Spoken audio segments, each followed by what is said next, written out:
साथियों, स्वागत है आपका अपने YouTube चैनल हिंदी संसार शाला में। मैं अंकुश कुमार पाल आप लोगों के सामने फिर से आज लेकर आया हूँ एक नया वीडियो। और आज का हमारा वीडियो है संपूर्ण साहित्य पर, और यह संपूर्ण साहित्य प्रैक्टिस सेट है। संपूर्ण साहित्य का ये 30 नंबर के जीएस के साथ है। तो मतलब यह जो हमारा आज का प्रैक्टिस सेट है वो एलटी के लिए और जीआईसी लेक्चरर के लिए, प्री एग्जाम के लिए बहुत ही महत्वपूर्ण है। ठीक है दोस्तों, तो चलते हैं अपने आज के इस नए प्रैक्टिस सेशन में। तो प्रैक्टिस सेशन में चलने से पहले अगर आप हमारे यूट्यूब पर नए हैं तो चैनल को सब्सक्राइब कर लें और बेल आइकन का बटन दबा दें, ताकि जो भी प्रैक्टिस सेट, जो भी वीडियो अपलोड की जाए वो आप लोगों को आसानी से नोटिफिकेशन के माध्यम से मिल जाए। ठीक है दोस्तों, तो चलते हैं।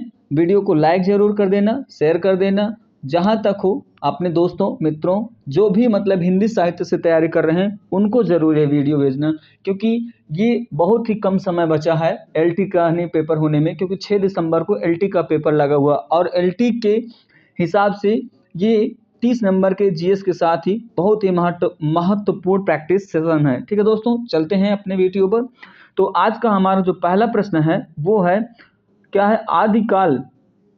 आज का जो हमारा पहला प्रश्न है वो है क्या नाम है, आदिकाल को किसने, क्या है, आदिकाल को संक्रमण काल किसने कहा है, ये है। ठीक है दोस्तों, आदिकाल को किसने संक्रमण काल कहा है ये आपको देखना है। तो किसने आदिकाल को संक्रमण काल कहा है, चलो देखते हैं।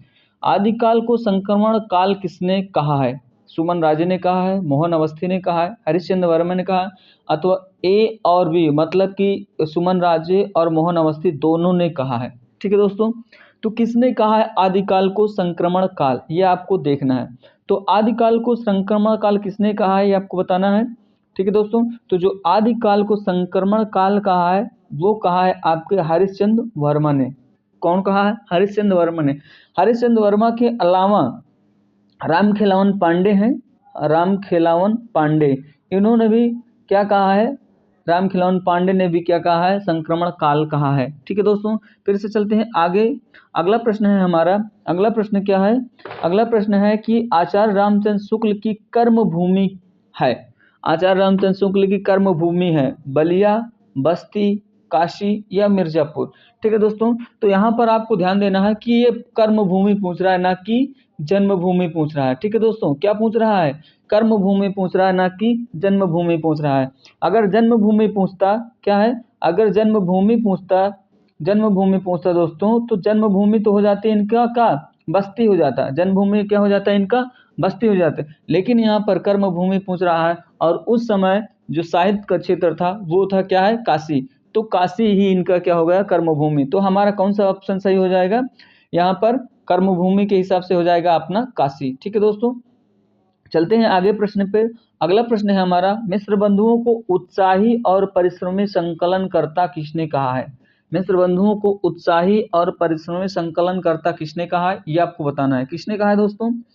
ठीक है दोस्तों, किसने कहा है ये आपको, किसने कहा है, आचार्य रामचंद्र शुक्ल ने कहा है, नामवर सिंह ने कहा है, हजारी प्रसाद द्विवेदी ने कहा है, या बच्चन सिंह ने कहा है। ठीक है, तो मिश्र बंधुओं को उत्साही और परिश्रमी संकलनकर्ता कहा है आचार्य रामचंद्र शुक्ल ने। किसने कहा है?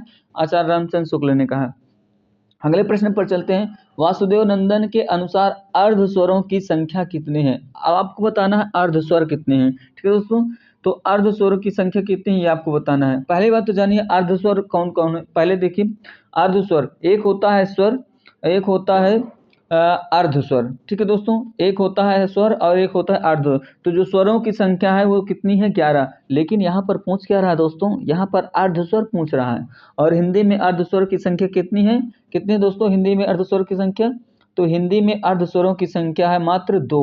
कौन कौन है? या है और वाह है, यही है अर्ध स्वर। ठीक है दोस्तों, आगे प्रश्न पर चलते हैं। अगला प्रश्न है हमारा क्या है, अगला प्रश्न है हमारा, असंगत विकल्प का चयन कीजिए। असंगत विकल्प का चयन करना है। उक्त व्यक्ति प्रकरण दामोदर शर्मा की रचना है। ये क्या है, असंगत है, ये तो संगत है। उक्त व्यक्ति प्रकरण रचना इसी के है। इनमें इसमें 8 प्रकरण हैं, इसमें 8 प्रकरण हैं। ये संगत है या असंगत है ये देना है। यह एक व्याकरण ग्रंथ है, ये भी एक व्याकरण ग्रंथ है। इसमें बनारस शहर का वर्णन है, ये बताना है आपको। तो इसमें कौन सा असंगत है ये आपको बताना है। ठीक है दोस्तों, तो बताना है कौन सा सही है इसमें। उक्त व्यक्ति प्रकरण दामोदर शर्मा की रचना है, ये संगत है। इसमें 8 प्रकरण है, ये कंफर्म है या नहीं कंफर्म, ये आपको बताना है। लेकिन ये व्याकरण का ग्रंथ है, ये कंफर्म है। क्या है, ये व्याकरण का ग्रंथ है, ये क्या है, कंफर्म है। इसमें बनारस शहर का भी वर्णन है। ठीक है दोस्तों, इसमें तो क्या है, यही एक ऑप्शन है जो इसमें क्या है, असंगत मिल रहा है आपको। कौन सा, ये इसमें 8 प्रकरण नहीं है, इसमें कि 8 प्रकरण नहीं है। ठीक है दोस्तों, ये प्रकरण में नहीं बटा है। अगले प्रश्न पर चलते हैं। सगुनहि अगुनहि नहि कछु भेदा, ये किसकी पंक्ति है, ये आपको बताना है। कबीरदास की, सूरदास की, तुलसीदास की या नामदेव की। ठीक है दोस्तों, किसकी पंक्ति है आपको बताना है। तो अगुनहि सगुनहि नहि कछु भेदा किसकी पंक्ति है, ये अपने तुलसीदास की पंक्ति है। ठीक है, आगे प्रश्न पर चलते हैं। अगला प्रश्न है हमारा, मत्स्येंद्रनाथ का वास्तविक नाम क्या है। ठीक है, मत्स्येंद्रनाथ का वास्तविक नाम क्या है। अब आपको बताना है ये मत्स्येंद्रनाथ है कौन। तो आप सुने होंगे नाथों, नाथ सुने हैं, नाथों की संख्या कितनी है, 9। तो उसी में ये मत्स्येंद्रनाथ आते हैं। ठीक है, तो मत्स्येंद्रनाथ का वास्तविक नाम क्या था आपको बताना है। विष्णुनाथ था या विष्णुदास था या विष्णु शर्मा था, अथवा इनमें से कोई नहीं। ठीक है, तो जो मत्स्येंद्रनाथ का वास्तविक नाम था वो क्या था, विष्णु शर्मा था। अगर इनका उपासना नाम पूछ ले तो, उपासना नाम पूछ ले, जैसे जिस नाम से उपासना करते थे, तो वो है पिप्पलीस देव। पिप्पलीस देव है। ठीक है दोस्तों, क्या है, पिप्पलीस देव है इनका उपासना नाम। ठीक है, तो यहाँ पर कौन सा ऑप्शन सही जगह हमारा, विष्णु शर्मा। ठीक है, आगे प्रश्न पर चलते हैं। अगला प्रश्न है हमारा क्या है, अगला प्रश्न क्या है हमारा दोस्तों, अगला प्रश्न है, हिंदी में अपना व्याकरण प्रायः संस्कृत व्याकरण के आधार पर ही बनाया गया है, ये कथन किसका है। ठीक है दोस्तों, क्या है, पूछ रहा है कि हिंदी में अपना व्याकरण प्रायः संस्कृत व्याकरण के आधार पर ही बनाया गया है, ये किस विद्वान का कथन है। किस विद्वान का कथन है आपको बताना है। ठीक है दोस्तों, किस विद्वान का कथन है, वासुदेव नंदन का है। किसका है, वासुदेव नंदन का है, किशोरी दास वाजपेयी का है, कामता प्रसाद गुरु का है, अथवा हरदेव बाहरी का है। ठीक है, तो आपको बताना है ये किसका कथन है। ठीक है, किसका कथन है दोस्तों, ये आपके जो हिंदी साहित्य के व्याकरणाचार्य हैं, हिंदी साहित्य के व्याकरणाचार्य हैं, वो कौन है, किशोरी दास वाजपेयी का कथन है। ये किसका कथन है दोस्तों, किशोरी दास वाजपेयी का। ठीक है, अगले प्रश्न पर चलते हैं। अगला प्रश्न है हमारा, कुमारपाल प्रतिबोध का काव्य रूप क्या है। काव्य रूप मतलब क्या है कि इसका मतलब काव्य रूप का है, एक क्या है, प्रबंध काव्य है, चंपू काव्य है, महाकाव्य है या खंड काव्य है। ठीक है दोस्तों, बताना है आपको कौन सा है। तो कुमारपाल प्रतिबोध का काव्य रूप क्या है, खंड काव्य है, महाकाव्य है, चंपू काव्य है, अथवा प्रबंध काव्य है। ठीक है दोस्तों, आपको बताना है। तो जो कुमारपाल प्रतिबोध है, ये क्या है, ये चंपू काव्य है। ठीक है, मैं फिर से दिखा रहा हूं आपको। कुमारपाल प्रतिबोध रचना है और इसका काव्य रूप पूछ रहा है आपको, क्या बताना है, खंड काव्य, महाकाव्य, प्रबंध काव्य या चंपू काव्य। तो कुमारपाल प्रतिबोध का काव्य रूप क्या है, चंपू काव्य है। अब यहाँ पर प्रश्न बनता है, कुमारपाल प्रतिबोध किसकी रचना है, ये भी ध्यान दीजिए। तो ये है सोमप्रभ सूरि की। किसकी है रचना, सोमप्रभ सूरि की रचना है। ठीक है दोस्तों, आगे प्रश्न पर चलते हैं। अगला प्रश्न है हमारा कि रासो शब्द की उत्पत्ति किसने रस से माना है। रासो शब्द की उत्पत्ति रस से किसने माना है, ये आपको बताना है। रासो शब्द की उत्पत्ति रस से किसने माना है, ये आपको बताना है। बच्चन सिंह ने माना है, नंद दुलारे वाजपेयी ने माना है, अथवा ये दोनों मिलकर माना है, या पोपटलाल ने माना है। ठीक है दोस्तों, तो रासो शब्द की उत्पत्ति रस से किसने माना है, तो ये माना है पोपटलाल। किसने माना है, पोपटलाल ने माना है। ठीक है दोस्तों, आगे प्रश्न पर चलते हैं। अगला प्रश्न है हमारा, ठीक है, अगला प्रश्न क्या है, अगला प्रश्न है हमारा क्या है, कौन सा एक शब्द अशुद्ध है, अशुद्ध बताना है। कौशल, उपर्युक्त, पौर्वात्य या राजनीतिक, कौन सा अशुद्ध शब्द है, ये आपको बताना है। ठीक है दोस्तों, तो इसमें कौन सा अशुद्ध शब्द है, तो इसमें जो अशुद्ध शब्द है वो है आपका पौर्वात्य। क्या है, पौर्वात्य इनका अशुद्ध शब्द है। ठीक है, अगले प्रश्न पर चलते हैं। अगला प्रश्न है हमारा, अगला प्रश्न क्या है, निम्नलिखित में कौन सा शब्द पुल्लिंग नहीं है? क्या बताना है, निम्नलिखित में कौन सा शब्द पुल्लिंग नहीं है? क्लास, स्कूल, कॉलेज, यूनिवर्सिटी, ठीक है, ये आपको बताना है। ये जितने भी शब्द हैं वो सारे क्या क्या हैं, कि जितने भी शब्द हैं सारे अंग्रेजी के शब्द हैं। अब आपको बताना है कि इनमें से कौन सा पुल्लिंग नहीं है। देखो यहाँ पर जैसे कह दिया है क्लास चल रहा है ना, क्लास चल रहा है तो अच्छा नहीं लगता। लेकिन अगर आप कहेंगे हाँ आज क्लास चल रही है, अच्छी क्लास चली है, तो इसका मतलब क्या है, क्या नाम है, ये पुल्लिंग क्या है, पुल्लिंग पूछ रहा है कौन सा पुल्लिंग नहीं है। तो यहाँ पर क्लास चल रहा है होता है, सॉरी मैंने गलत बता दिया। तो क्लास चल रहा है मतलब क्लास पुल्लिंग है। फिर स्कूल क्या है, कहेंगे आज हमारा स्कूल बंद है, आज हमारा स्कूल बंद है, या कहेंगे कि स्कूल चलना है। ठीक है, कोई भी अगर वाक्य शब्द है, अगर आप उसको वाक्य में प्रयोग करेंगे तो आपको पता हो जाएगा कि कौन स्त्रीलिंग है या पुल्लिंग है। तो जैसे यहाँ पर कह दिया क्लास चल रहा है, स्कूल बंद है, कॉलेज खुला है, ठीक है। हाँ, लेकिन यहाँ पर जैसे ही आप आएंगे यूनिवर्सिटी, कहेंगे ना यूनिवर्सिटी, आज यूनिवर्सिटी बंद थी, ऐसे आप बोलेंगे कि आज यूनिवर्सिटी बंद थी, ठीक है, आज यूनिवर्सिटी में हड़ताल था।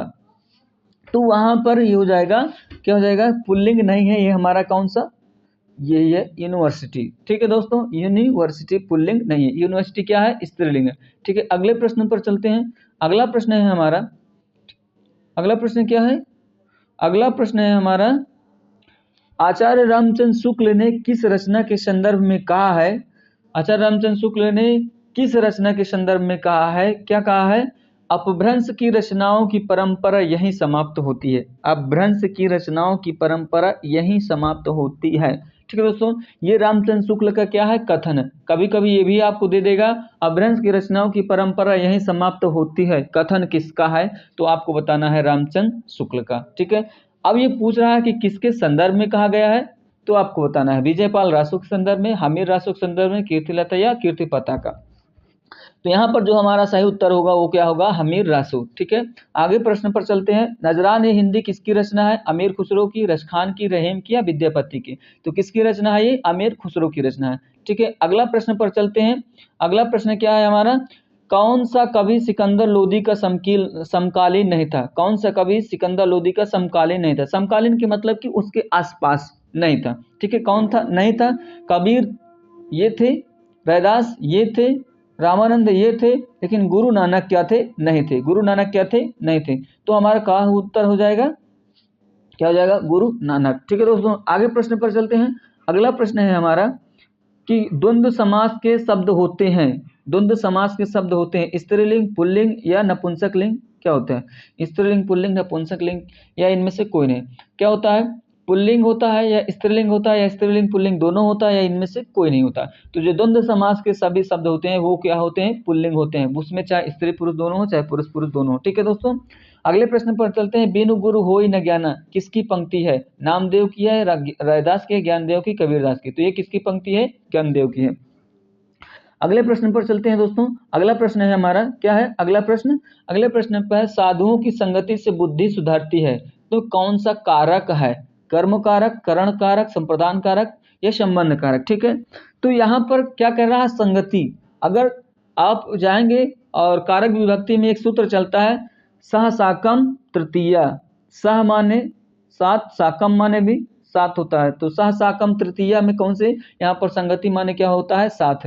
तो यहाँ पर कौन सा कारक हो जाएगा, करण कारक। कौन सा कारक हो जाएगा आपका, करण कारक हो जाएगा। ठीक है दोस्तों, आगे प्रश्न पर चलते हैं। अगला प्रश्न है हमारा, निम्न कौन सा विकल्प सही नहीं है, कौन सा विकल्प सही नहीं है, ज्ञान बोध मलुकदास की रचना है, पुरुष परीक्षा मलुकदास की रचना है, पुरुष विलास विद्यापति की रचना है, उपर्युक्त सभी। कौन सा विकल्प सही है ये बताना है आपको, कौन सा विकल्प सही ये बताना है।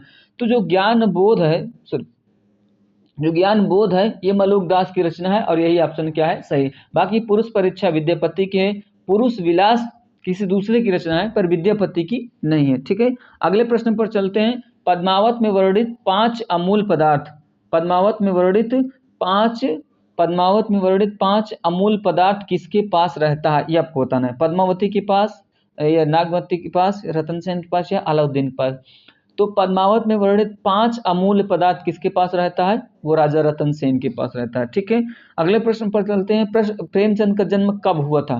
प्रेमचंद का जन्म कब हुआ था? बहुत ही आसान सवाल है, कब हुआ था? 1880 में, लमही वाराणसी में होता है। अगले प्रश्न पर चलते हैं। अगला प्रश्न है हमारा, क्या है?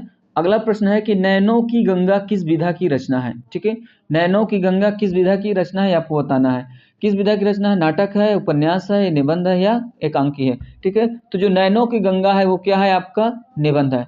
अब नैनों की गंगा किसका निबंध है? आपको पता होगा, एक निबंध है कन्यादान।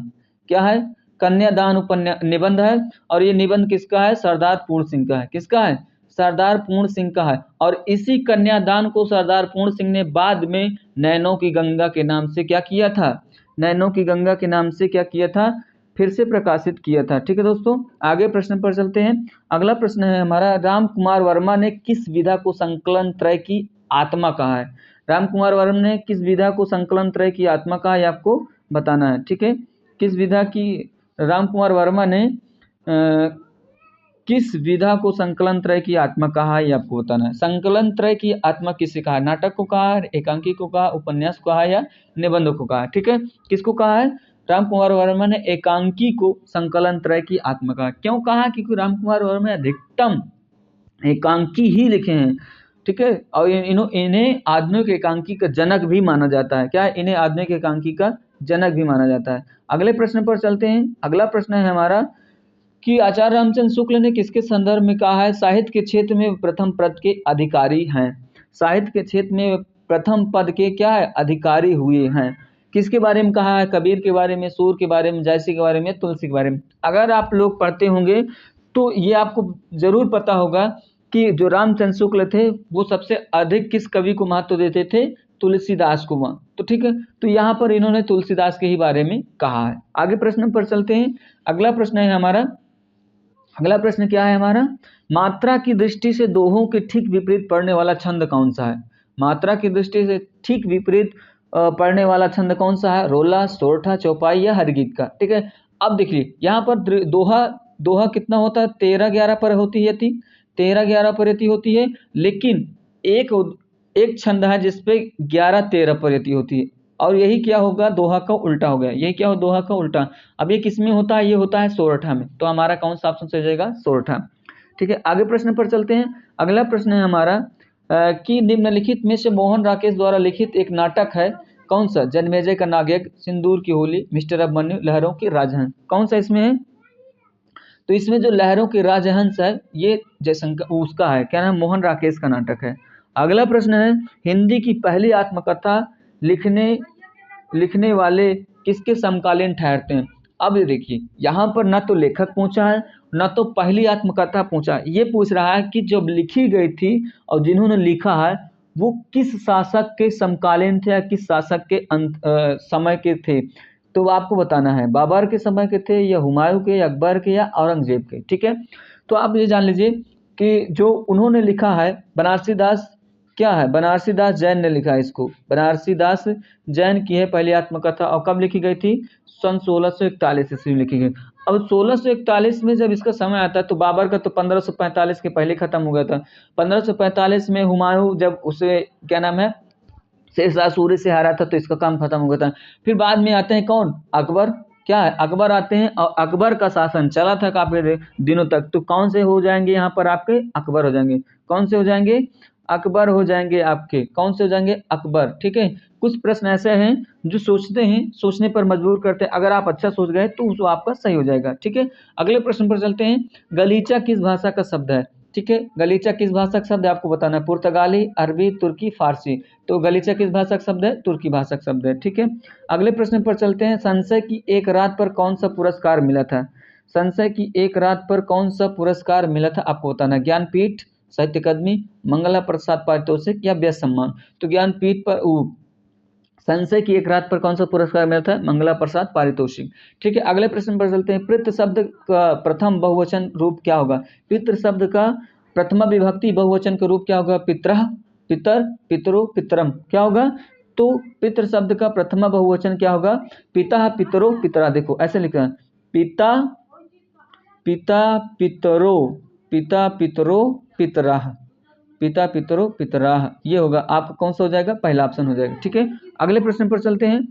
आत्मजयी के लेखक कहाँ के रहने वाले थे? ठीक है, अब यहाँ पर देख लीजिए, आत्मजयी रचना दे दिया, उसका लेखक नहीं दिया, तो आत्मजयी के लेखक कौन है आपको बताना है, कुंवर नारायण है।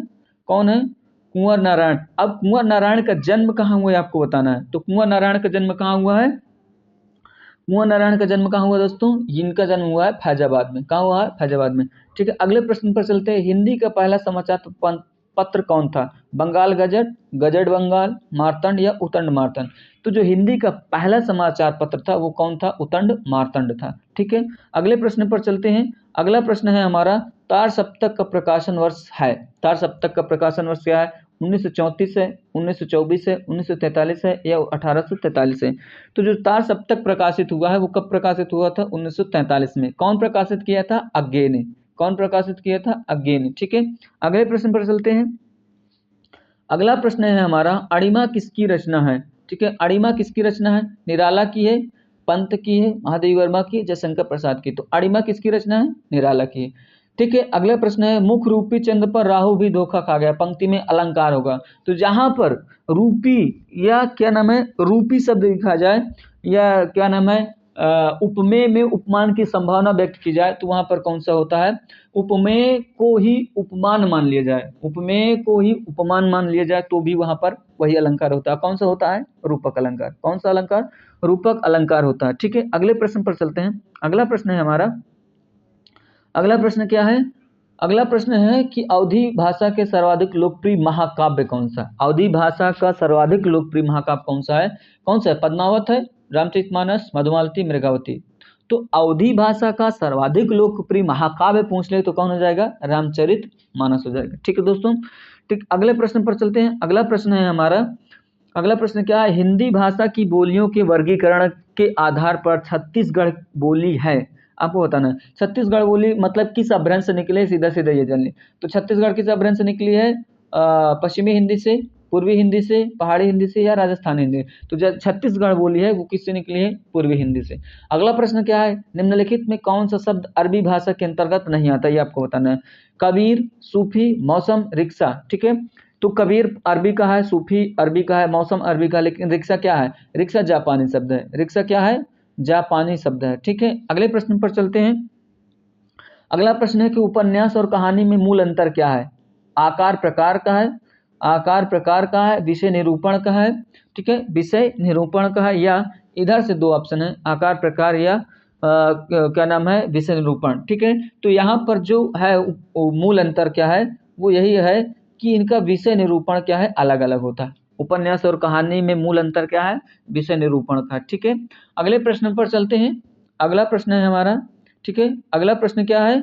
अगला प्रश्न है हमारा, ठीक है, अगला प्रश्न क्या है? रामचंद्र शुक्ल ने बिहारी को रीत काल के किस प्रकरण में जगह दी है, ये आपको बताना है। प्रकरण 1, प्रकरण 2, प्रकरण 3, प्रकरण 4।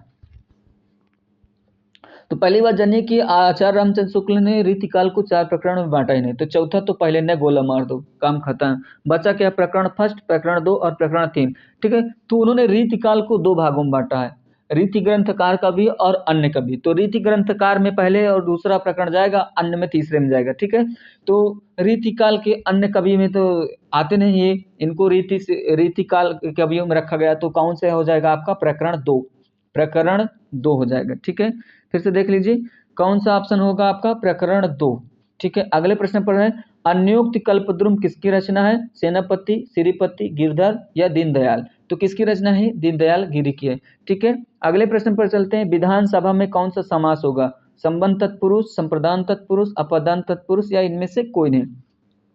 ठीक है, तो जो विधानसभा में कौन सा समास होगा ये आपको बताना है। विधानसभा मतलब होता है विधान के लिए अथवा विधि के लिए सभा, तो क्या हो जाएगा आपका? संप्रदान तत्पुरुष हो जाएगा। क्या हो जाएगा? संप्रदान तत्पुरुष हो जाएगा। ठीक है, अगले प्रश्न पर चलते हैं। अगला प्रश्न है हमारा, क्या है? अगला प्रश्न है, शुद्ध वाक्य का चयन कीजिए। शुद्ध वाक्य का चयन कीजिए। मेरा नाम श्री राजकुमार है, मेरा नाम राजकुमार जी है, मेरा नाम राजकुमार है या मेरा नाम श्री राजकुमार जी है? पहले आप बताइए, जब आप अपनी कभी भी इंट्रोडक्शन देते हैं तो उसमें अपने नाम के आगे श्री लगाते हैं क्या? नहीं, जब किसी बड़े बुजुर्ग का नाम लगाते हैं तब उसमें श्री लगाते हैं। तो यहाँ पर क्या है? पहला ऑप्शन गलत कर दीजिए। ठीक है, फिर आप अपने नाम के पीछे संबोधन लगाते हैं, जी, सर ऐसे लगाते हैं, नहीं लगाते, तो ये भी आपका गलत हो गया। बचा क्या है तीसरा ऑप्शन, मेरा नाम राजकुमार है। क्या है, मेरा नाम राजकुमार। आप सीधा सीधा बोलते हैं, जैसे किसी को आप इंट्रोडक्शन देते हैं तो कहते हैं, क्या कहते हैं कि मेरा नाम फला है, मेरा नाम मेरा गांव का नाम ये है, जो भी जैसे भी। तो हमारा कौन सा ऑप्शन सही हो जाएगा यहाँ पर, मेरा नाम राजकुमार है। ठीक है, क्या हो जाएगा आपका, मेरा नाम राजकुमार है। ठीक है, अगले प्रश्न पर चलते हैं। अगला प्रश्न है, आचार्य रामचंद्र शुक्ल ने रीतिकाल कहने की प्रेरणा को किससे मिली है। आचार्य रामचंद्र शुक्ल को रीतिकाल कहने की प्रेरणा किससे मिली है, आपको बताना है। मिश्र बंधुओं से, गृहर्षण से, घर्षदाता से, इनमें से कोई नहीं। तो रीतिकाल कहने की प्रेरणा किससे मिली थी, इनको गृहर्षण से मिली थी। किससे मिली थी, गृहर्षण से मिली थी। ठीक है दोस्तों, किससे मिली थी, गृहर्षण से मिली थी। ठीक है, समझ गए आप। अगले प्रश्न पर चलते हैं। अगला प्रश्न है हमारा, निम्नलिखित में कौन सी रचना रसनिधि की नहीं है। निम्नलिखित में कौन सी रचना रसनिधि की नहीं है। रतन हजारा, गीत संग्रह, अरिल, हिडिंबा। ठीक है, तो कौन सी रचना नहीं है, हिडिंबा नहीं है। और हिडिंबा किसकी रचना है, मैथिली शरण गुप्त की है। किसकी रचना है, मैथिली शरण गुप्त की है। ठीक है, आगे प्रश्न पर चलते हैं। अगला प्रश्न है हमारा, क्या है, अगला प्रश्न है, गरीब को लूटने के अतिरिक्त उसने उसकी हत्या भी कर दी। गरीब को लूटने के अतिरिक्त उसने उसकी हत्या भी कर दी। बताना कौन सा वाक्य है, सरल, संयुक्त, मिश्र या मिश्रित। ठीक है, तो गरीब को लूटने के अतिरिक्त उसने उसकी हत्या भी कर दी, कौन सा वाक्य है, सरल वाक्य है। देशभक्त में समास होगा संप्रदान, करण, संबंध या अपदान। तो देश का भक्त होता है, देशभक्त में क्या होता है, देश का भक्त, तो इसमें संबंध हो जाएगा। अगला प्रश्न है, दुराज शब्द किस संधि के अंतर्गत आता है, स्वर संधि, दीर्घ संधि, व्यंजन संधि या विसर्ग संधि। तो दुह धन इसका राज होता है। क्या होता है इसका, दुह धन राज होता है, ऐसे दुह धन राज। तो किस में आ जाएगा, विसर्ग संधि में। किससे आ जाएगा, विसर्ग संधि में। ठीक है, अगला प्रश्न है, भवभूत की रचना मालती माधव में कितने अंक हैं। ठीक है, भवभूत की रचना मालती माधव में कितने अंक हैं, आपको बताना है। भवभूत की रचना है मालती माधव, क्या है मालती माधव, इसमें अंक बताना है, 5, 7, 8 या 10। तो मालती माधव में कितने अंक हैं, 10। मालती माधव में कितने अंक हैं, 10 अंक हैं। ठीक है, कितने अंक हैं, 10। ठीक है दोस्तों, कितने अंक हैं, 10। अगले प्रश्न पर चलते हैं, कितने अंक, 10। नमः शब्द के योग में कौन सी विभक्ति होगी, आपको पता होगा, एक विभक्ति सूत्र है, नमः स्वस्ति स्वाहा चतुर्थी। तो नमः स्वस्ति स्वाहा में कौन सी विभक्ति होती है, चतुर्थी। तो आप लगा दीजिए चतुर्थी। अगला प्रश्न है कि वसीयतनामा किसकी रचना है। वसीयतनामा किसकी रचना है, आपको बताना है। एक वसीयतनामा होती है, वसीयतनामा क्या होती है, जैसे कोई व्यक्ति मरने वाला हो, अपने सारे धन दौलत का नहीं बंटवारा कर दे मरने से पहले और लिख कर रख के चला जाए, वो होती है वसीयतनामा। तो किसकी रचना वसीयतनामा, अरस्तु की है। किसकी है, अरस्तु की है। अगला प्रश्न है कि गणपति चंद्र गुप्त का जन्म कहाँ हुआ था, छत्तीसगढ़, बिहार, उत्तर प्रदेश या राजस्थान। कहाँ हुआ था, इनका जन्म हुआ था राजस्थान में। ठीक है, अगले प्रश्न पर चलते हैं दोस्तों। अगला प्रश्न है हमारा, साहित्य का चरम मान रस ही है। साहित्य का चरम मान रस ही है, किस विद्वान का कथन है, शुक्ल का, बच्चन का, रामकुमार वर्मा का या नगेंद्र का। तो साहित्य का चरम मान रस है, किस विद्वान का कथन है, किसका कथन है, ये डॉक्टर नगेंद्र का है। ठीक है, किसका कथन है, डॉक्टर नगेंद्र का। अगला प्रश्न है कि बालिका गच्छति अस्ति, हिंदी अनुवाद क्या होगा, बालिका जाएगी, बालिका जाती होगी, बालिका जा रही थी या बालिका जा रही है। ठीक है, तो बालिका गच्छन्ति अस्ति क्या हो जाएगा, बालिका जा रही है। क्या हो जाएगा, बालिका जा रही है। क्या हो जाएगा, बालिका जा रही है। ठीक है, अगले प्रश्न पर चलते हैं। शिशुपाल महाकाव्य में कितने सर्ग हैं, आपको बताना, 18, 28, 20 या 22। ठीक है, तो शिशुपाल में कितने सर्ग हैं, 20। ठीक है, और किसकी रचना है, माघ की है। किसकी रचना है, माघ की है शिशुपाल वध। ठीक है, अगले प्रश्न पर चलते हैं। आचार्य मम्मट ने काव्य गुण कितने माने हैं। आचार्य मम्मट ने काव्य गुण कितने माने हैं, 10, 20, 3, 24। तो आचार्य मम्मट ने कितने काव्य गुण माने हैं, 3 माने हैं। कितने माने हैं, 3। ठीक है, कितने माने हैं, 3। अगले प्रश्न पर चलते। भारवी की माता का नाम क्या है। भारवी की माता का नाम गौरी है, जातुकर्णी है, सुशीला है, विद्योत्मा। क्या नाम है इनकी माता का नाम, तो भारवी की माता का नाम है सुशीला। क्या नाम है, सुशीला। अगले प्रश्न पर चलते हैं। किसने कहा अपने समय के सब लेखकों में भारतेंदु की साफ सुथरी भाषा और व्यवस्थित होते थे। ठीक है, किसने कहा है कि अपने समय के सब लेखकों में भारतेंदु की भाषा साफ सुथरी और व्यवस्थित होती थी। कथन किसका है, शुक्ल का, रामविलास शर्मा का, बच्चन सिंह का या रामस्वरूप चतुर्वेदी का। तो यह कथन किसका है, आचार्य रामचंद्र शुक्ल का है। ठीक है, अगले प्रश्न पर चलते हैं। असंगत विकल्प का चयन कीजिए। असंगत विकल्प का चयन कीजिए। इसमें अनुलोम विलोम दिया, विलोम शब्द दिया है। तो अनुलोम का विलोम क्या हो, अनुलोम का विलोम होगा या आविर्भाव का तिरोभूत होगा, संधि का विग्रह है, अनुग्रह का विग्रह होगा, कौन सा असंगत है? तो यहाँ पर आप देखेंगे कि यहाँ लिखा है आविर्भाव, क्या लिखा है? आविर्भाव, और आविर्भाव का होता है तिरोभाव, क्या होता है? तिरोभाव होता है, ना कि तिरोभूत होता है। तो यहाँ पर कौन सा ऑप्शन सही हो जाएगा? हमारा दूसरा ऑप्शन सही हो जाएगा। ठीक है, अगले प्रश्न पर चलते हैं। शब्दांश के कितने प्रकार होते हैं? 2, 4, 3, 2, 5। तो शब्दांश के कितने प्रकार होते हैं? 2। ठीक है, आगे प्रश्न पर चलते हैं। अगला प्रश्न है हमारा, बैठकी शब्द में उपयुक्त प्रत्यय होगा, आपको बताना है बैठकी शब्द में कौन सा प्रत्यय होगा, ई या ई या की। तो बैठकी शब्द में कौन सा प्रत्यय होगा? की, बैठ धन की होगा, क्या होगा? बैठ धन की होगा। अगले प्रश्न पर चलते हैं। अगला प्रश्न है हमारा, क्या है? अगला प्रश्न है, उत्कर्ष का विशेषण होगा, उत्कर्ष का विशेषण क्या होगा आपको बताना है। ठीक है, उत्कर्ष का विशेषण क्या होगा आपको बताना है। अपकर्ष, अपकर्षण, उत्कृष्टतम या उत्कृष्ट। तो उत्कर्ष का विशेषण क्या हो जाएगा? उत्कृष्ट। ठीक है, अगले प्रश्न पर चलते हैं। अगला प्रश्न क्या है हमारा? अगला प्रश्न क्या है? ठीक है, ये होगा उत्कृष्ट। अनुवाद शब्द का विशेषण नहीं होगा, अनुवाद शब्द का विशेषण नहीं होगा। कौन? अनुदित, अनुवादित या अनुवाद या अनुनाद। तो अनुवाद का विशेषण नहीं होगा, अनुनाद। अनुनाद माने होता है आवाज। ठीक है, अगले अगले प्रश्न पर चलते हैं। ठीक है, अगले प्रश्न पर चलते हैं। अगला प्रश्न है हमारा, प्रतिबद्ध कविता के जनक कौन माने जाते हैं? प्रतिबद्ध कविता के जनक कौन होते हैं? श्याम परमार, प्रभाकर माचवे, अरुण कमल या परमानंद श्रीवास्तव। तो जो प्रतिबद्ध कविता के जनक है वो है परमानंद श्रीवास्तव। प्रगतिशील लेखक संघ के तृतीय अधिवेशन की अध्यक्षता किसने की थी? तो प्रगतिशील लेखक संघ के तृतीय अधिवेशन की अध्यक्षता किसने की थी? जवाहरलाल नेहरू ने की थी। ठीक है, अगले प्रश्न पर चलते हैं। वाक्यों का वर्गीकरण मुख्यतः कितने दृष्टियों से होता है? वाक्यों का वर्गीकरण मुख्यतः कितने दृष्टियों से होता है? 4, 3, 2, 8। कितने दृष्टियों से होता है? 2। ठीक है, अगले प्रश्न पर, अगला प्रश्न है, सत्य शोधक समाज की स्थापना किसने की? सत्य शोधक समाज की स्थापना कब हुई है? सॉरी, कब हुई है आपको बताना है। 72 में, 93 में, 73 में या 67 में? कब हुई है? तो सत्य शोधक समाज की स्थापना कब हुई? 1873 में हुई। ठीक है, अगला प्रश्न है कि हिंदी का पहला सुसंगठित दैनिक पत्र कौन है? आपको देखना है, सुसंगठित दैनिक पत्र बताना है कौन सा है। ठीक है, कौन सा है? ऑप्शन देखना है। ठीक है, कौन सा है देखना, कौन सा है ये बताना है आपको।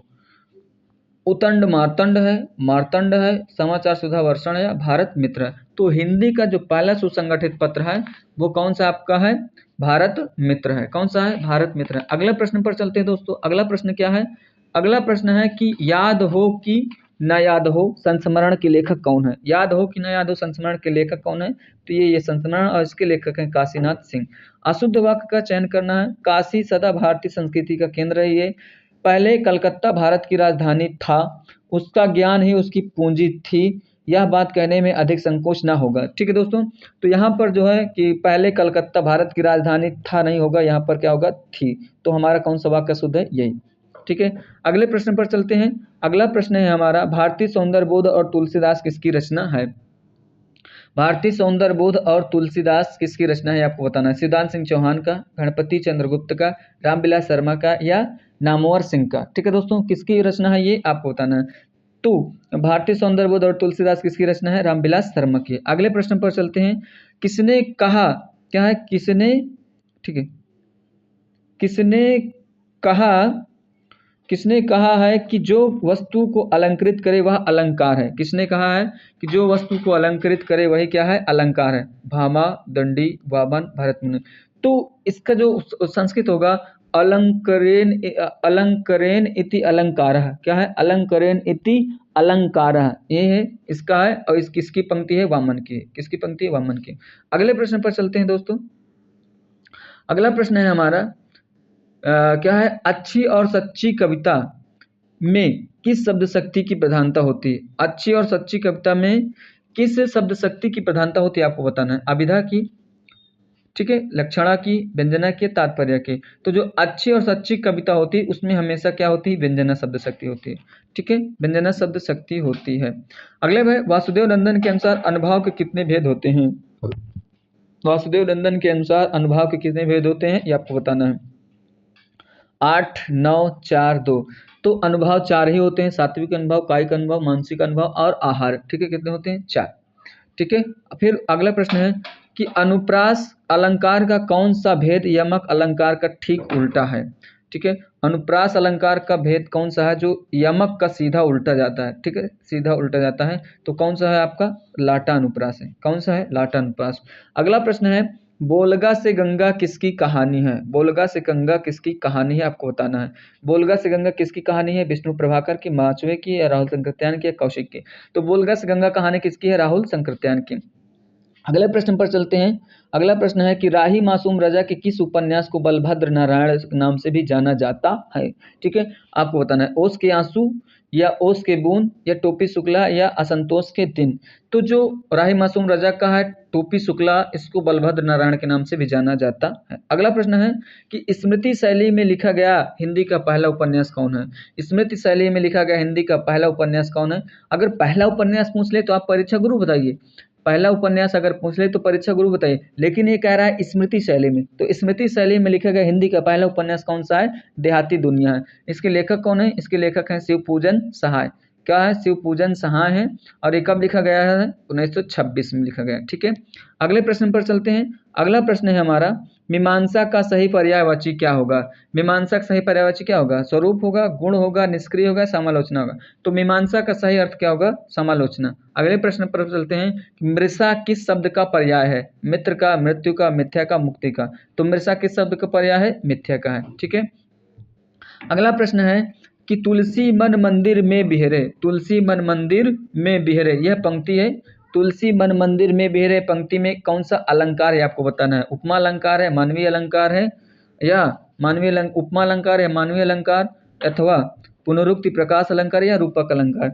तो तुलसी मन मंदिर में बिहरे, मन रूपी मंदिर, मन रूपी मंदिर, जहाँ रूपी रूपी उपी आ जाए तो वहां पर क्या हो जाएगा, रूपक अलंकार होगा। ठीक है, अगला प्रश्न है, सकल और शकल का अर्थ क्या होगा। सकल और शकल का अर्थ क्या होगा। देखो, ये सकल अलग है और ये शकल अलग है। ठीक, फिर से देख लीजिए, इस शकल में दंतसा है और इस शकल में तालव्यसा है, बस यहीं पर से अंतर हो जाएगा। इस शकल का मतलब होता है संपूर्ण, क्या होता है, संपूर्ण होता है। ठीक है, संपूर्ण होता है, और इस शकल का अंश होता है अंश, क्या होता है, अंश। तो कौन सा ऑप्शन हो जाएगा आपका, तीसरा। ठीक है, कौन सा ऑप्शन हो जाएगा, तीसरा ऑप्शन। ठीक है, अगले प्रश्न पर चलते हैं।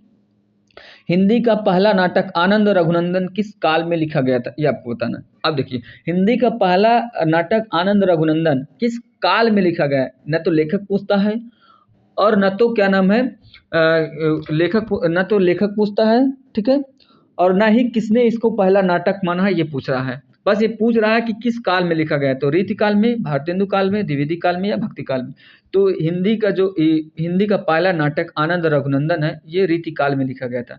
ये किसका नाटक है, महाराज विश्वनाथ प्रसाद सिंह का है। किसका है, महाराज विश्वनाथ प्रताप सिंह का, विश्वनाथ प्रताप सिंह का है। ठीक है, किसका, विश्वनाथ प्रताप सिंह का। अगले प्रश्न पर चलते हैं। मोहन राकेश के किस नाटक पर संगीत नाटक अकादमी पुरस्कार मिला था। मोहन राकेश का कौन सा नाटक है जिसमें संगीत नाटक अकादमी मिला था। आषाढ़ का एक दिन, आधे अधूरे, लहरों के राजहंस, उपर्युक्त सभी, अथवा तीनों मिला था। ठीक है, तो इनका जो आषाढ़ का एक दिन है उसमें ही मिला था संगीत नाटक अकादमी। ठीक है, अगला प्रश्न है, नौकर की कमीज के लेखक।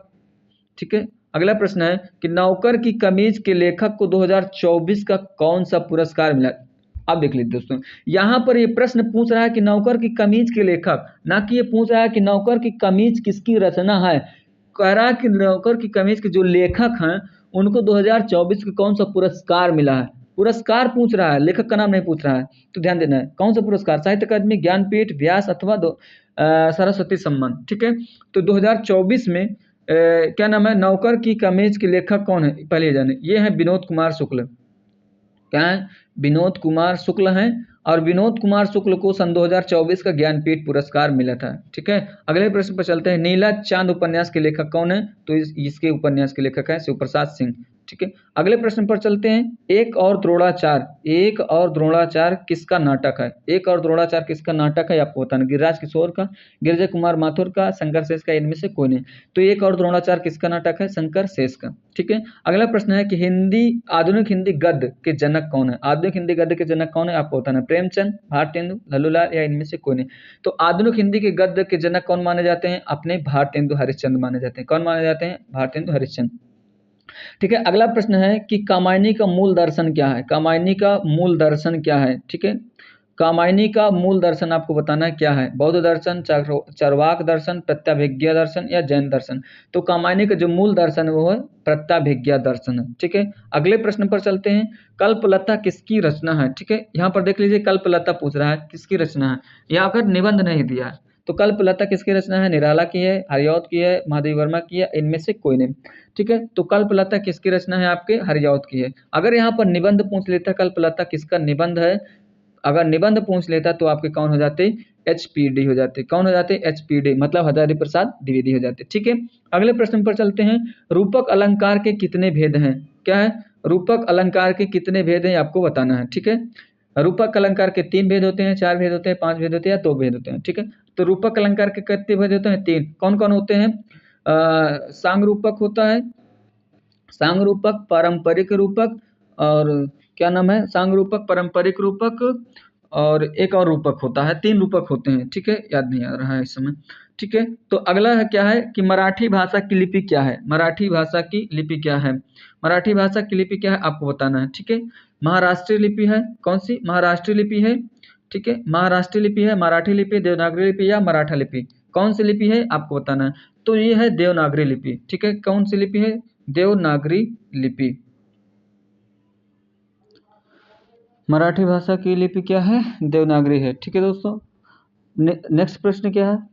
ये भोजपुरी का परिनिश्चित रूप क्या है?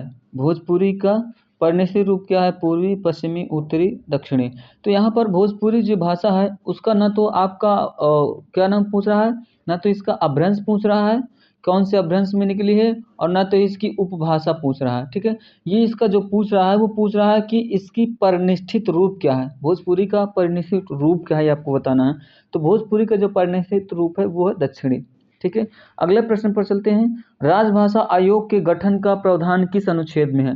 राजभाषा आयोग के गठन का प्रावधान किस अनुच्छेद में है आपको बताना है। अनुच्छेद 343, 341, 344 और 347। तो जो राजभाषा आयोग का गठन है वो किस में है? अनुच्छेद 344 में है। राष्ट्रपति हर 5 वर्ष में क्या नाम है इसका राजभाषा आयोग का गठन कर सकता है, ये यहाँ पर उल्लिखित है। ठीक है। अगला प्रश्न क्या है? इनमें से कौन पश्च स्वर है? ठीक है। इनमें से कौन पश्च स्वर है आपको बताना है। कौन पश्च स्वर है? इसमें कौन सा आपका पश्च स्वर है ये आपको बताना है। पश्च स्वर बताना है। ठीक है। ऑप्शन क्या है? बड़ा आ है, छोटी ई है, बड़ी ई है और छोटा आ है। ठीक है। तो जो पश्च स्वर होता है वो कौन होता है? देखो, जो ई होता है और बड़ी ई होता है ये दोनों क्या होते हैं? अग्रस्वर। ठीक है। और जो इसमें जो छोटा आ होता है, इसको हटा देता हूँ, इसमें जो छोटा आ होता है वो क्या होता है? आपका मध्य स्वर होता है। छोटा आ क्या होता है? मध्य स्वर होता है।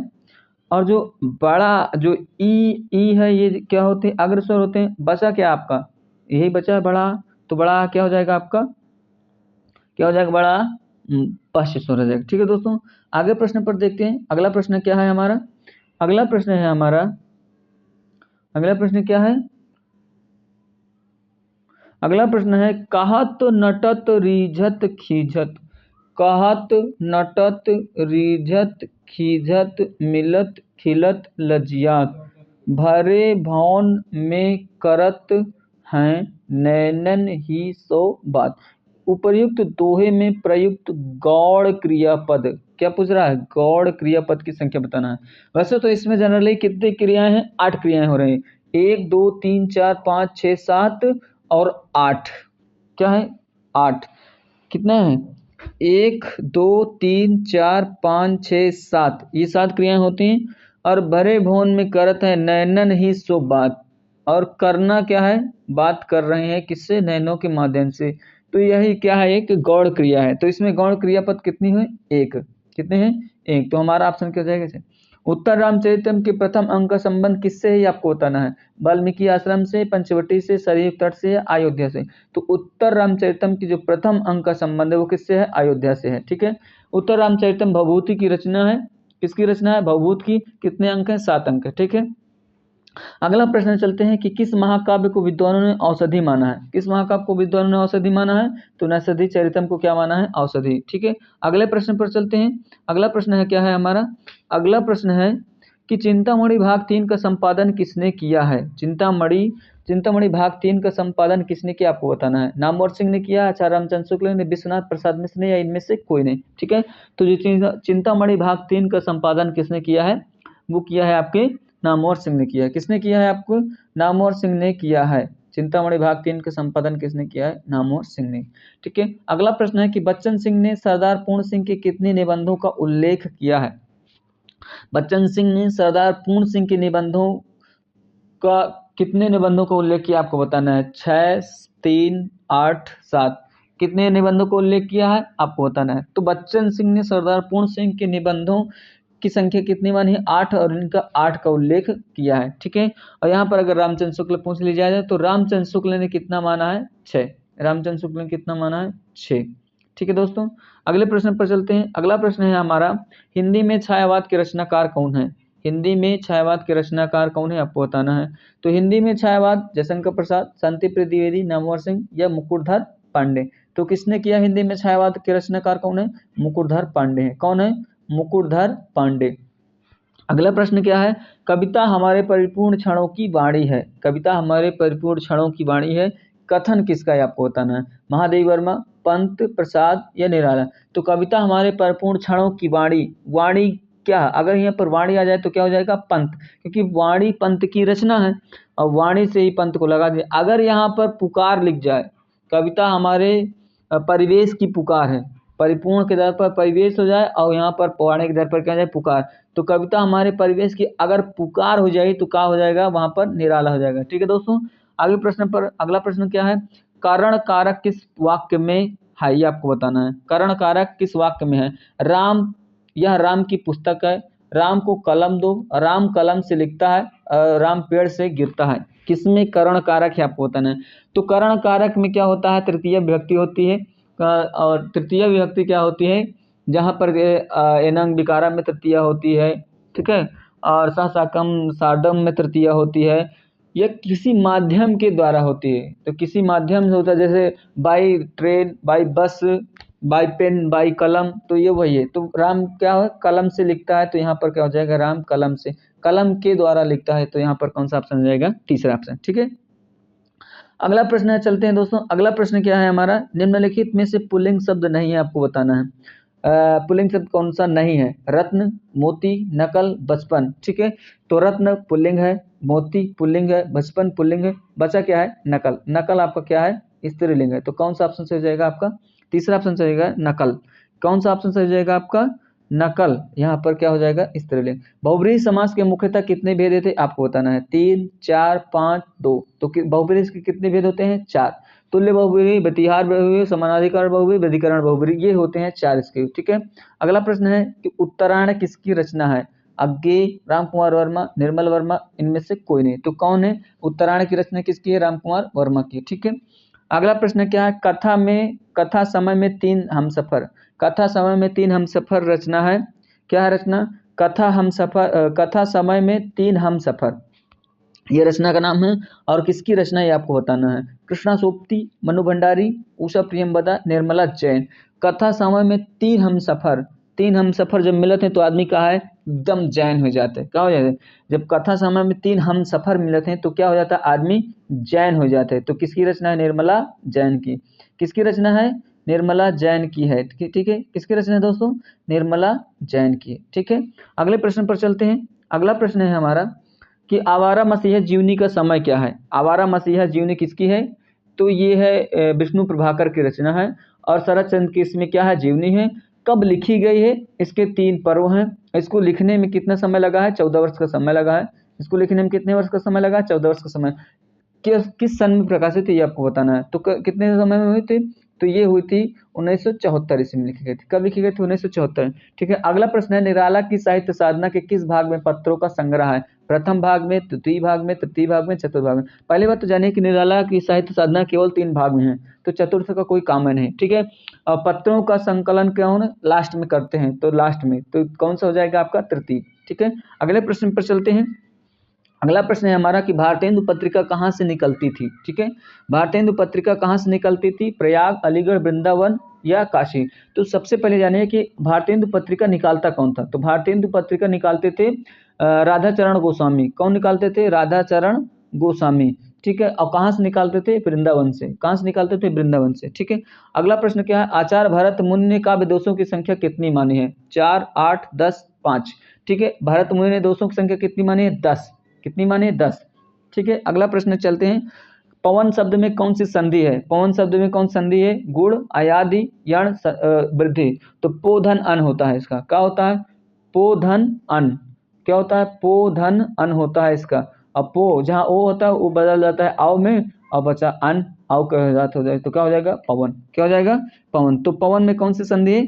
आप जान गए होंगे। तो पवन में कौन सी संधि है? अयादि संधि है, ठीक है। अगला प्रश्न है कि राजू शब्द का पर्याय क्या है? राजू शब्द का पर्याय क्या है? राजीव, देखो राजीव होता है कमल का भी होता है, और राजीव होता है क्या नाम है और किसका होता है?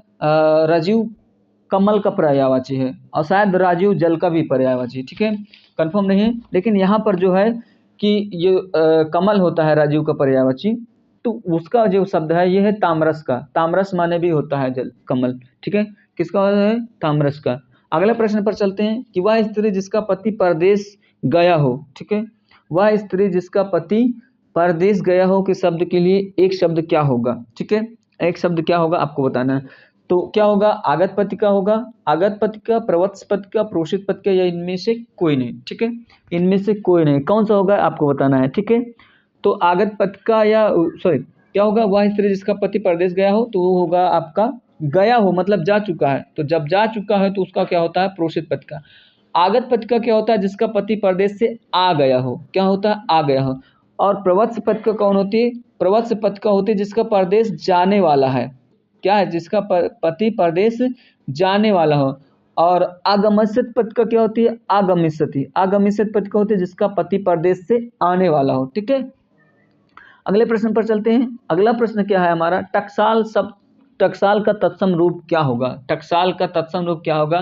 टंकसाल, टंकसाला, टकसाल या टकसाला, ठीक है। तो टकसाल का तत्सम क्या होगा? टंकसाला होगा। क्या होगा? टंकसाला। अगला प्रश्न है कि 3 में 13 मुहावरे, 3 में 13 करना, 3 में 13 मुहावरे का अर्थ क्या होगा?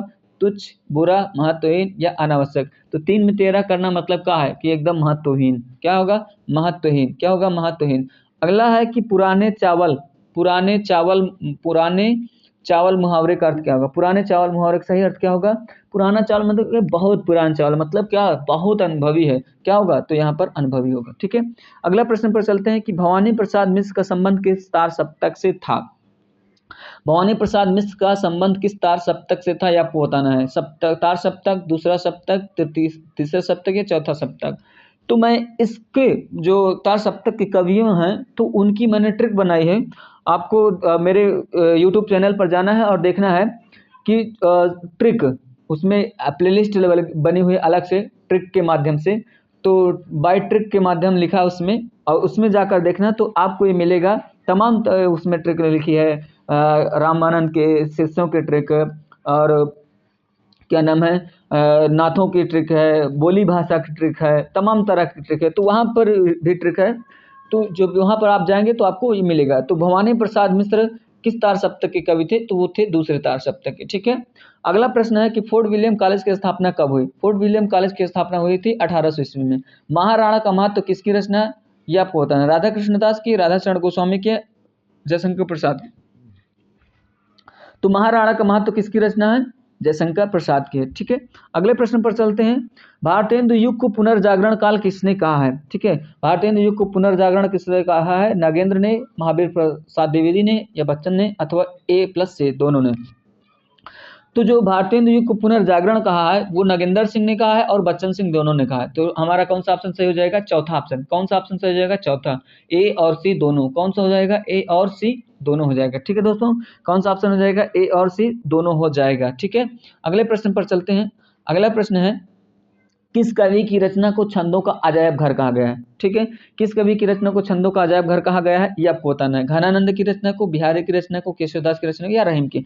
तो किस कवि की रचना कहा गया है? केशवदास की रचना। केशवदास की एक रचना है रामचंद्रिका। क्या है? रामचंद्रिका है। और इसी रामचंद्रिका को रामस्वरूप चतुर्वेदी ने क्या कहा है? छंदों का अजायब घर कहा है, ठीक है। छंदों का अजायब घर कहा है, ठीक है दोस्तों। छंदों का अजायब घर कहा है। अगले प्रश्न पर चलते हैं। हिंदी साहित्य का अतीत, हिंदी साहित्य का अतीत के लेखक कौन है आपको बताना है।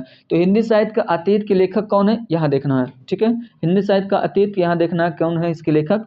हिंदी साहित्य के अतीत के लेखक कौन है? विश्वनाथ प्रसाद मिश्र, विश्वनाथ तिवारी, विश्वनाथ सिंह या विश्वनाथ प्रसाद। तो हिंदी साहित्य का अतीत के लेखक कौन है आपके? विश्वनाथ प्रसाद मिश्र है। सर्वस्व किस रूप का विभक्ति है? चतुर्थी का, पंचमी का, सप्तमी का, षष्ठी का। तो सर्वस्व किसका है? इसमें संबंध दिखा रहा है, जहां पर संबंध होगा वहां पर कौन होगा? षष्ठी विभक्ति होगा, ठीक है। अगला है प्रश्न, अब देखिए यहाँ पर देखना दोस्तों, यहाँ पर हमारा चलता है यहाँ से जीएस का पार्ट। कहाँ चलता है? यहाँ से हमारे यहाँ से चलता है जीएस का पार्ट, जो एलटी के लिए क्या है? बहुत ही महत्वपूर्ण है। एलटी के लिए और लेक्चरर के लिए, एलटी और लेक्चरर दोनों के लिए महत्वपूर्ण है, ठीक है। तो ये जो हमारा प्रैक्टिस सेशन था वो हमारा प्रैक्टिस सेशन एलटी और जीआईसी लेक्चरर के लिए ही है, ठीक है दोस्तों। और अगर आप टीजीटी पीजीटी और यूपी टीजीटी पीजीटी जैसे डीएसएसबी एएमआरएस है, उसके लिए भी आप 125 प्रश्नों के लिए महत्वपूर्ण श्रृंखला आपको उपयोगी होगी, ठीक है। तो जीएस में चलते हैं। जो जीएस का हमारा पहला प्रश्न है, सिख राज्य का अंतिम राजा कौन था? सिख राज्य का अंतिम राजा कौन था? बाहक सिंह, शेर सिंह, निहाल सिंह, दलीप सिंह, ठीक है। तो जो सिख राज्य का अंतिम राजा कौन था? वो था आपका दलीप सिंह। कौन था? दलीप सिंह, ठीक है। अगला अगला प्रश्न है, तृतीय आंग्ल मराठा युद्ध संबंधित है किससे? सर सांसोर से, लॉर्ड वेलेजली से, लॉर्ड कॉर्नवालिस से, लॉर्ड हेस्टिंग्स से, ठीक है। तो जो तृतीय आंग्ल मराठा युद्ध संबंधित है वो किससे संबंधित है? लॉर्ड वारेन हेस्टिंग्स से, ठीक है। किससे संबंधित है? लॉर्ड वारेन हेस्टिंग्स से, ठीक है। अगले प्रश्न पर चलते हैं। अगला प्रश्न है क्या है हमारा? अगला प्रश्न क्या है? अगला प्रश्न है कि इनमें से किस वर्ष बंगाल के दासों को निर्यात के लिए रोक दिया गया था?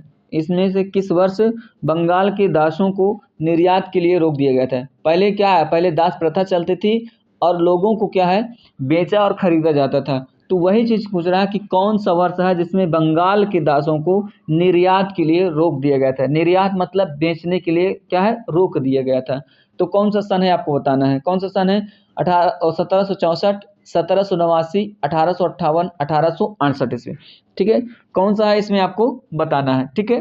तो इसमें जो क्या नाम है 18 क्या नाम है वो 1789 है, 1789 ईस्वी है। इसमें क्या नाम है? दास, बंगाल के दासों को निर्यात से क्या कर दिया गया था? रोक दिया गया था, ठीक है।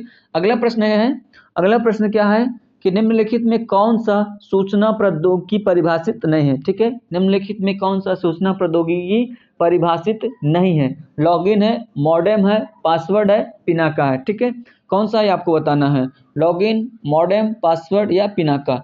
सूचना प्रौद्योगिकी को परिभाषित नहीं करता है कौन? पिनाका। कौन है? पिनाका है, ठीक है। अगला प्रश्न पर है, महात्मा गांधी एवं उनके विचारों से प्रभावित होने वाले प्रथम आदिवासी नेता कौन थे? महात्मा गांधी और उनके विचारों से प्रभावित होने वाले प्रथम आदिवासी नेता पूछ रहा है। कहाँ है? आदिवासी नेता पूछ रहा है, आपको बताना है। आदिवासी नेता कौन था? अल्लूरी सीताराम राजू, जोड़ा नाग, झावारकर बापा, रानी गई गई दिन लिऊ, रानी गई दिन लिऊ, ये आपको बताना है। तो जो प्रथम आदिवासी नेता थे जो महात्मा गांधी से प्रभावित हुए थे, तो वो झाबकर बापा थे। कौन थे? झाबकर बापा थे, ठीक है।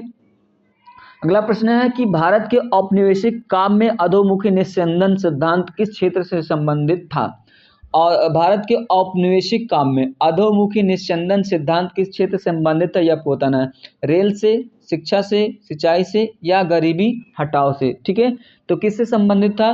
जाहिर सी बात है उस समय शिक्षा ही महत्वपूर्ण था, तो शिक्षा से संबंधित था, ठीक है। अगला प्रश्न है, ग्रहों की गति का नियम किसने प्रतिपादित किया था? ग्रहों की गति का नियम किसने प्रतिपादित किया था? कोपरनिकस ने, गैलीलियो ने, न्यूटन ने या केपलर ने? तो ग्रहों की गति का जो प्रतिपादन किया था वो किसने किया था? केपलर ने किया था। किसने किया था? केपलर ने।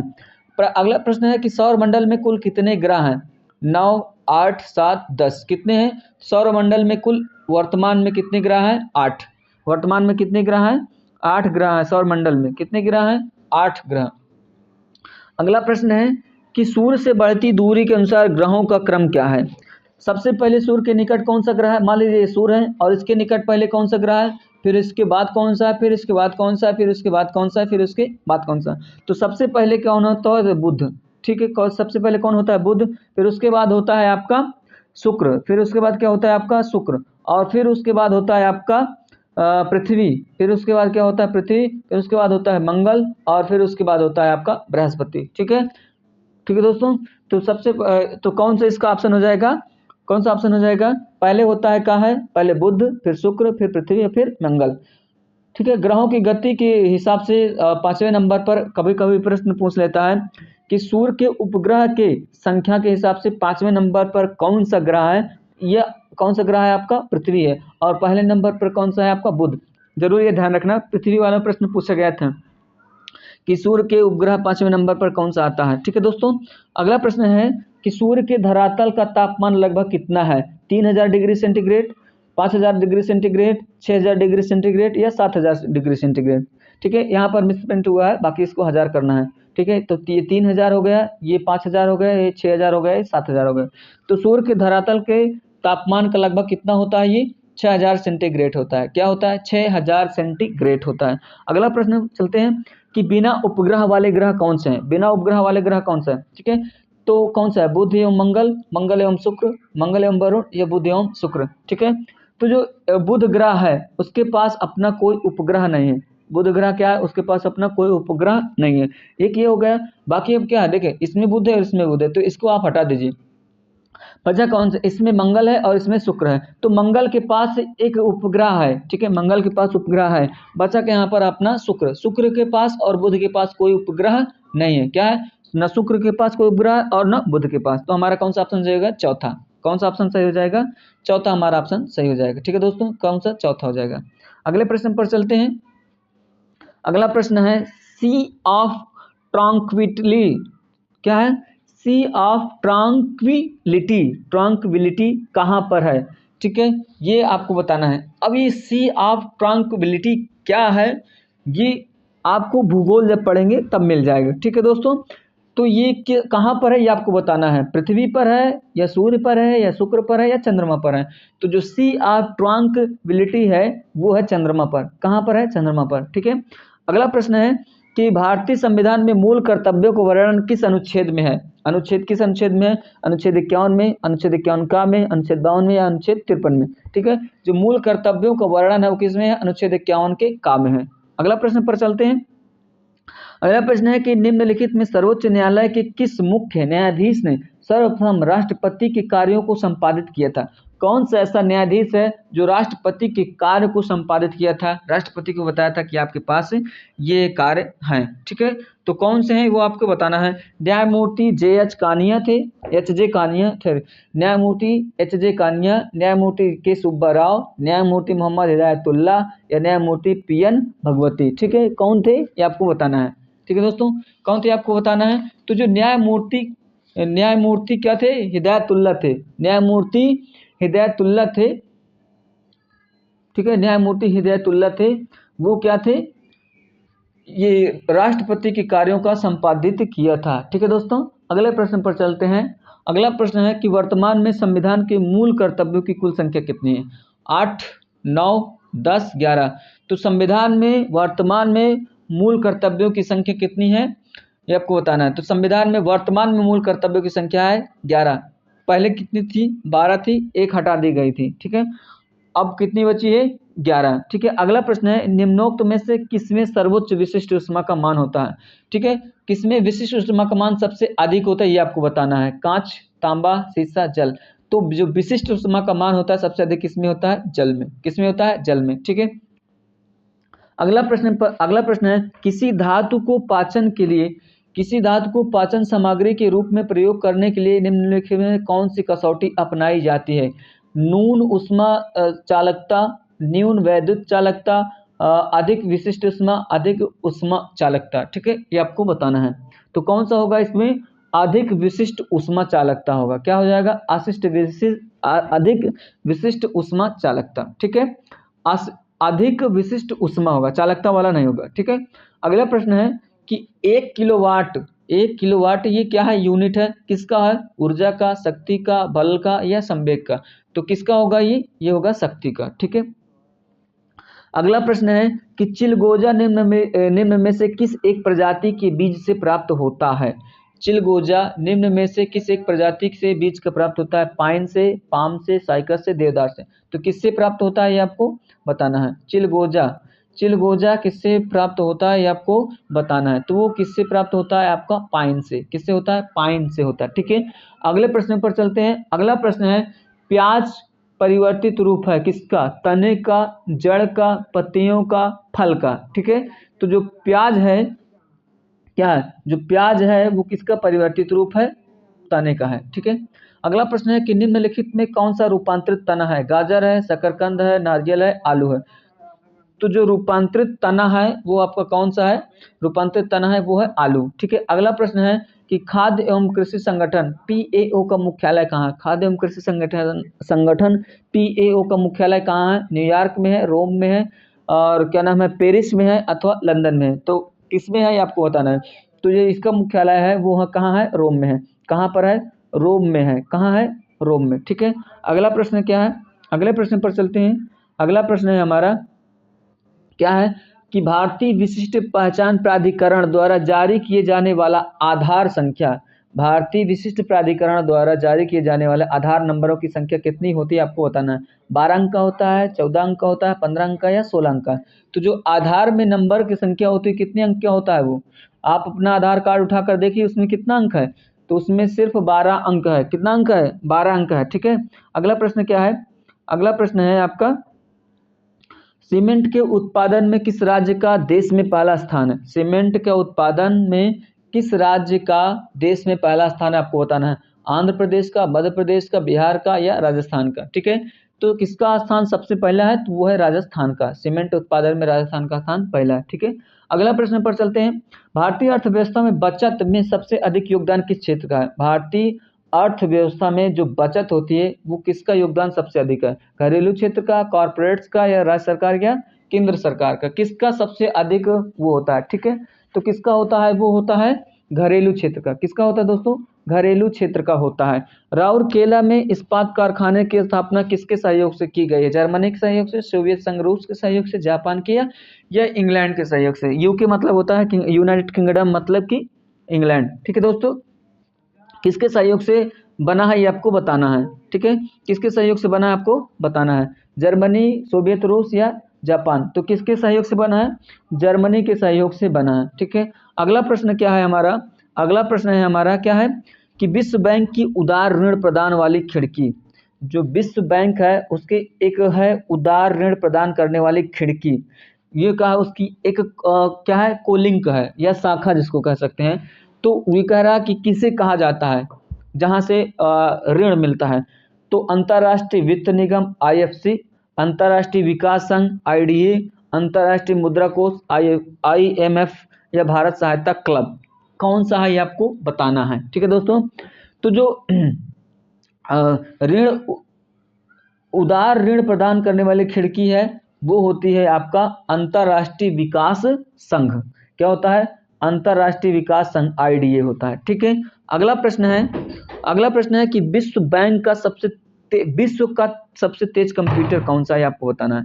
विश्व का सबसे तेज कंप्यूटर कौन सा है? T3A, एनहा 3, परम 10,000 या J8। आपको बताना है कौन सा है विश्व का सबसे तेज कंप्यूटर। यह अधिकतम प्रश्न पूछा गया है, आया हुआ प्रश्न है। तो कौन सा ये? एनहा 3 है। क्या है? एनहा 3। ठीक है, अगला प्रश्न क्या है? कंप्यूटर में प्रयुक्त आईसी इंटीग्रेटेड चिप क्या होते हैं? इंटीग्रेटेड आईसी का फुल फॉर्म क्या होता है? Integrated chip. ठीक है, तो वो किसकी बनी होती है? सिलिकॉन की, पर्ण की, क्रोमियम की या स्वर्ण की? ठीक है, तो जो आईसी बनी होती है किसकी बनी होती है? सिलिकॉन की। ठीक है, किसकी बनी होती है? सिलिकॉन की।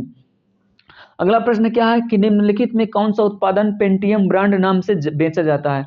कौन सा उत्पाद है जो पेंटियम ब्रांड के नाम से बेचा जाता है? Mobile chip, computer chip, computer या माइक्रो प्रोसेसर। ठीक है, कौन सा ऐसा उत्पाद है जिसको पेंटियम ब्रांड के नाम से बेचा जाता है? तो ये जो माइक्रो प्रोसेसर है, माइक्रो प्रोसेसर, इसको पेंटियम ब्रांड के नाम से क्या जाता है? बेचा जाता है। ठीक है दोस्तों, तो ये थी हमारी आज की एलटी और जीआईसी के लिए महत्वपूर्ण श्रृंखला। ठीक है दोस्तों, तो ये जो हमारा है वो आगामी एलटी के लिए बहुत ही महत्वपूर्ण है और इसको 30 प्रश्न जीएस के साथ ही हम प्रैक्टिस सेशन लाए हैं। ठीक है दोस्तों, तो आपको इसी तरह के हम एलटी के लिए इस समय स्पेशल एलटी ही करवा रहे हैं और एलटी के लिए हम आपको प्रैक्टिस सेट लेकर आते रहेंगे। ठीक है, तब तक के लिए अगले वीडियो का इंतजार करिए। ठीक है दोस्तों, और अगर चैनल पर नए हैं तो चैनल को जरूर सब्सक्राइब कर लीजिए और चैनल को लाइक जरूर कीजिएगा और जहां तक ज़्यादा से ज़्यादा हो चैनल को क्या नाम है वीडियो को अधिक से अधिक लोगों तक शेयर करें ताकि आपका भी फायदा हो और हमारा भी उत्साह वर्धन हो। ठीक है दोस्तों, तो मिलते हैं कल फिर से एक नया प्रैक्टिस सेट के साथ। तब तक के लिए नमस्कार, धन्यवाद।